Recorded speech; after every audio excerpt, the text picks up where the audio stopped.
बिस्मिल्लाहिर्रहमानिर्रहीम। अस्सलामुअलैकुम। आप देख रहे हैं ताज 92 न्यूज़ और मैं हूं नाइला भट्टी। शामिल करते हैं आज की अहम खबरें।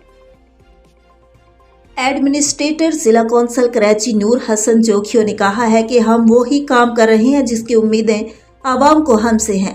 जिला कौंसिल की हुदूद में बसने वालों से हमारा राब्ता रोज़े अव्वल से दायमी है, जिसको हमारे उमूर अंजाम देने से मज़ीद तक़वियत मिल रही है। हकीकत पसंदी के तर्ज अमल को अपनाने की वजह से जो सूरत हाल पेश आती है, इससे आगाह रखते हैं अहले इलाका को। इसमें थोड़ी सी दिक्कत तो ज़रूर होती है, मगर शफाफियत का किया गया हमारा वादा पूरा होता है।